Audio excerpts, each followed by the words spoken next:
Halo, Assalamualaikum warahmatullahi wabarakatuh. Bersama saya dengan Rio Sandi, sarjana hukum, advokat dan pengacara, Direktur Lembaga Bantuan Hukum Alternatif Penyelesaian Konflik.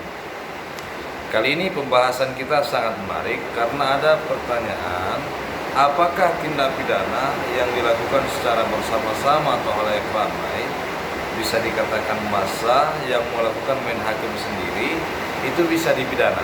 Kita akan bahas secara detail dan terperinci terkait pasal-pasal yang ada di dalam KUHP terkait dengan kejahatan. Oke, kita akan bahas. Yang pertama,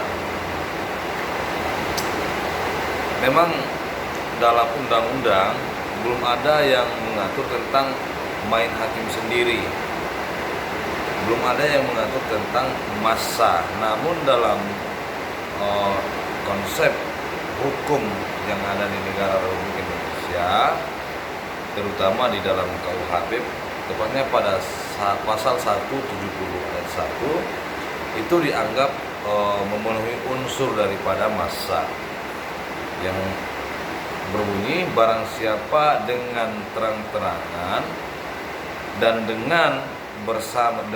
dengan tenaga bersama menggunakan kekerasan terhadap orang atau barang, maka diancam 5 tahun 6 bulan penjara.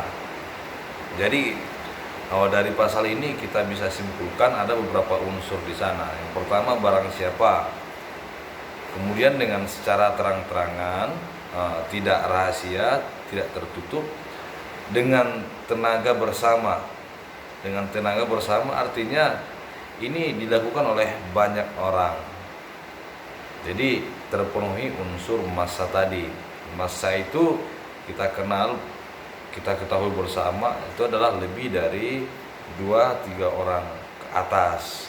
Jadi dengan tenaga bersama menggunakan kekerasan terhadap orang atau barang, maka diancam 5 tahun 6 bulan penjara.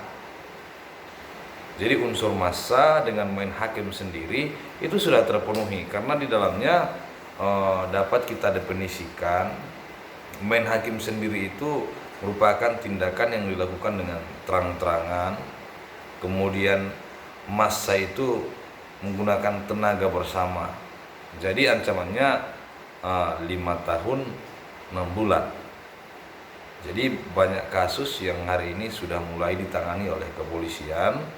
Bahkan bukan hanya 2-3 orang saja yang dijadikan tersangka, bahkan puluhan sudah ditahan dan dilakukan proses penyidikan, penuntutan sampai kepada vonis di pengadilan.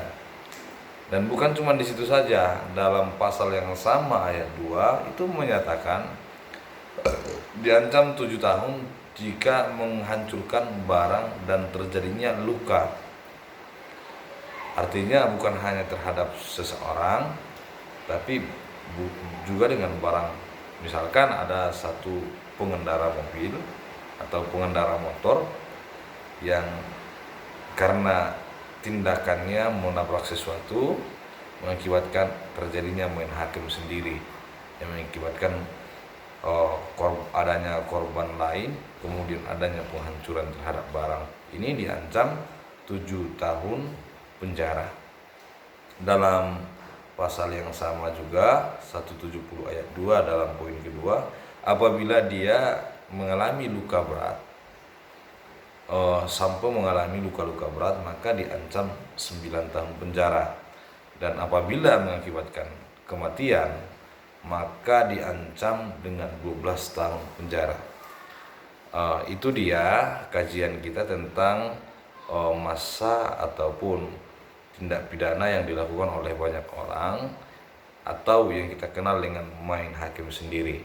Untuk itu kepada kita semua tetap waspada dan tetap tenang, tidak tersulut emosi kita dalam menanggapi suatu hal yang terjadi di hadapan kita, supaya kita supaya kita terhindar dari jeratan hukum yang berlaku di negara kesatuan Republik Indonesia. Barangkali demikian yang bisa disampaikan, yang kita paparkan terkait tindak pidana yang dilakukan oleh orang bersama-sama atau massa dengan yang kita kenal dengan main hakim sendiri. Begitu. Assalamualaikum warahmatullahi wabarakatuh.